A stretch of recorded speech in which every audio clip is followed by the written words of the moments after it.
Was it your guys' team or the team before that got hit by the car bomb? So that was us. But like the team before us, I think was Damaro's team, and they got like and we were talking about it the other day because we were chatting over Instagram or some shit, and they had the bomb that was in the 152. Yep. Like, and he was there on scene, which is just fucking terrible. Yeah, people can hear about that if they go back and listen to Andrew Damaro's first interview, which would be one of the early ones that's audio only. But basically what happened was the Taliban bought like a 152 radio. It's like a walkie-talkie style radio for those that aren't familiar, but it's a military. They bought like a replica one offline, like you would use if you're like an airsoft guy or something like that. And then they gutted it and turned it into a bomb and left it on the side of the road. And one of the Georgians had it, or no. One of the Marines picked it up because they thought the Georgians dropped it, and it blew up. Yeah, it's a pretty fucked up situation, really. Yeah, that changed for TTPs. It's like if you didn't bring it out, and you didn't drop it, you don't touch it. That happened right before we deployed, because I remember during my work. I mean, this is before I knew Damaro and stuff. This is when I was with my advisor team out of Camp Lejeune.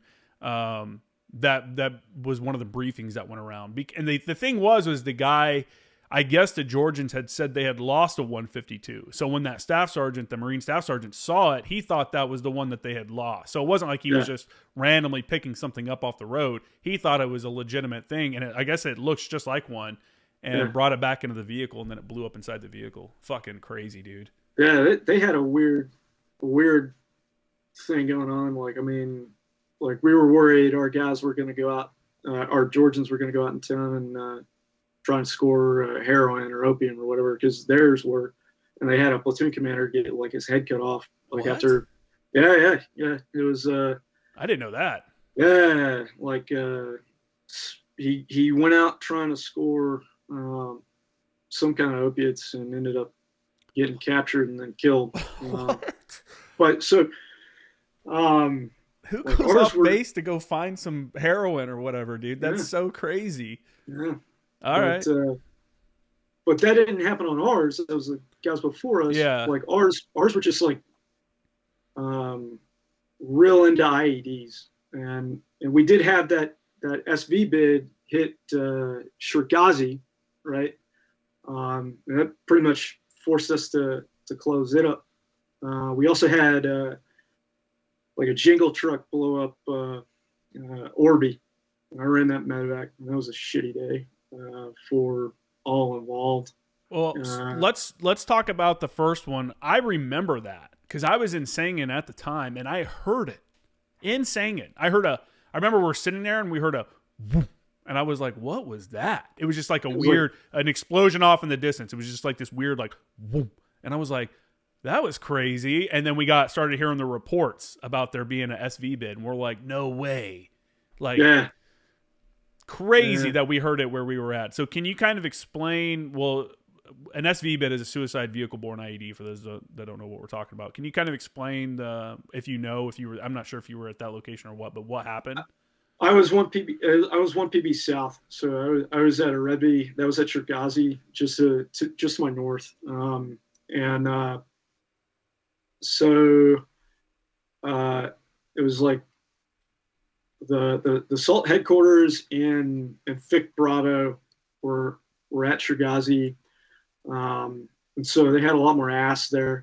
At the time, we had a platoon of tanks that was rotating through all the different, between my PB and their PB.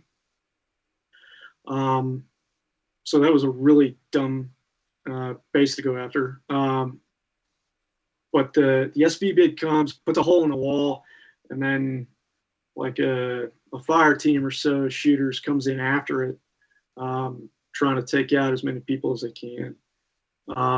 Now, it was a big one. If I recall correctly, like most of the wooden structures within Shir Ghazi got like just taken out. Some of the guys were telling me how they got thrown across the room and stuff like that. They killed the dudes that came in pretty quick, but obviously there's going to be a bunch of dudes whose bells are rung or they're fucking killed by like the initial SVBIED. And so like the tank SPAC is there running Cass. I think Tommy Daggett was running the Medevacs, and so they're splitting, their freaks and working in coordination. I don't want to go into the details because I don't know the whole story of it like by heart, and I don't want to talk over what anybody did or didn't do. But I remember hearing, because I rolled to the freaks, like, because I wanted to go up there, right? Because, like, why? They're my buddies. Like, I want to go help. Like, but I knew that was a stupid idea because what am I going to do with, like, one fucking truck of 4 dudes, But I'm listening to the radio, and what was his name? Custer, the tanks FAC is, like, ripping through stuff, and I can hear Tommy faintly, Tommy Daggett, who was our assault OSE running stuff.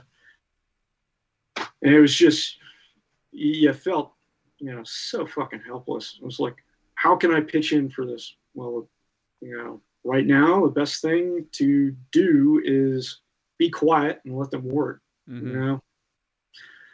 Were there any casualties from that one? Was anybody killed in that SVBIED? I can't remember how many Georgians were killed, but there were a bunch of Georgians killed in that one. Not as many as at Orbi, but I think it was like half dozen or so dudes. And then you got like a ton of dudes who were walking wounded with TBIs. I remember they even medevac like you remember Walter? Trying to think. I don't know. Eskandari. Oh, okay, yeah. So he got sent down to Leatherneck, and if I recall correctly, tried to stage like almost a prisoners revolt, like a la One Flew Over the Cuckoo's Nest, so he could get back to Shir Ghazi. But let me back. That's funny. Yeah, but that was a shitty day for them for sure. Wasn't that right after you guys got there too? That was like pretty fresh in the country, wasn't it?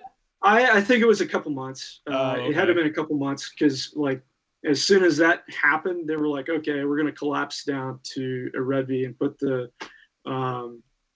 CP near you guys because we were planning on demilling the space anyway.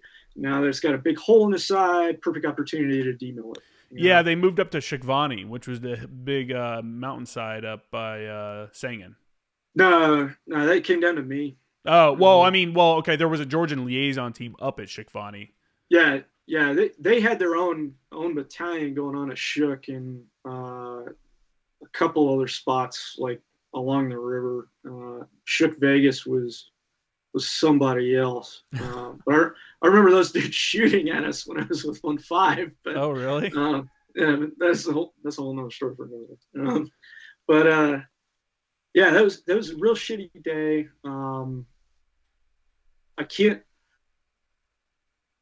I want to say Orbi. I can't remember when the patrol base got vaporized, like schwacked by the jingle truck. I'm sure it's on the internet because the video's out there, but I can't remember the whether it was before or after that. There's a video of it? Oh yeah. There's like a video of the jingle truck rolling right into Orbi and popping itself. Oh shit! I'm gonna look for that. If I find it, I'm gonna insert it into the video right here.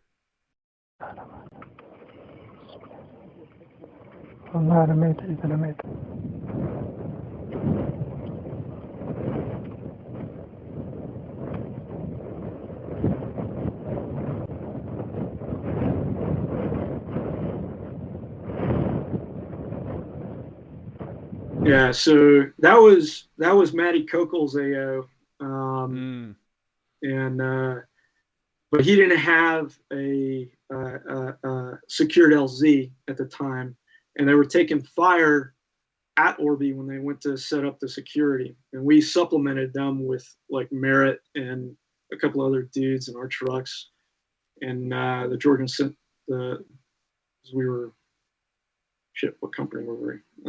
Robert or Alpha. I How forget. big of an But element was that Orbi? Like, how big you're saying it got it's like a, vaporized? Because I hadn't really it's like heard a about this one squad. too much. It was like a squad. Okay. And about a dozen dudes died, and then another handful were walking wounded, just like completely out of their faculties, like unable to function. Or they brought them all back that night, and I'm working on the medevacs for like the dudes who are mostly alive, and then in the night I'm working on the routine for all the dead dudes that are piled up on the LZ and body bags, and this kid's just like wandering around the FOB, like this Georgian soldier who was at Orbi. They're just like, oh, okay, yeah, he seems like he's in one piece. Let's just let him wander. And nobody knows where he is. He's like somewhere on the base. I know where his weapon is. It's sitting out in front of the CSC covered in dirt, half bent. But like, I don't know where the dude is.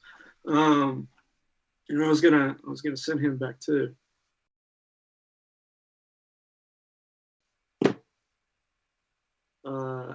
We had a fun time with that. And by fun, I mean not fun. But let's see. Tricky came in to take casualties out. I want to say Pedro came in, the PJs, and they nearly caused a safety of flight issue because this guy sat down, and then the PJs started working on it, dude. And then they called their own bird in on their own freak without telling me. And I was bringing another bird in. I'm like, hey, what the fuck? Wait up. So for those who don't know, Tricky is a CH-47, the British CH-47 that's like armored up and stuff like that. And it was a medevac platform that they would use for mass CAS. And then Pedro was the, like you said, the PJs, the Air Force PJs, and it's one of their UH-60s, or is it MH, whatever. It's one of the 60s. Yeah, whatever. It's 60. Yeah, that they would fly. So interesting, man. That's fucking crazy, dude.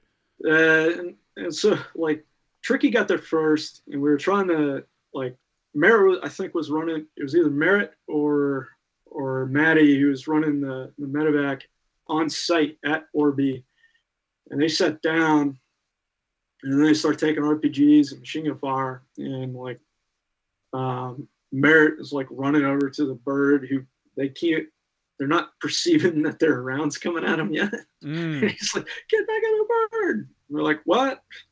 And gets them to get back up in the air, and then they come over to me, and they sit down and take some guys after they pull them out via truck.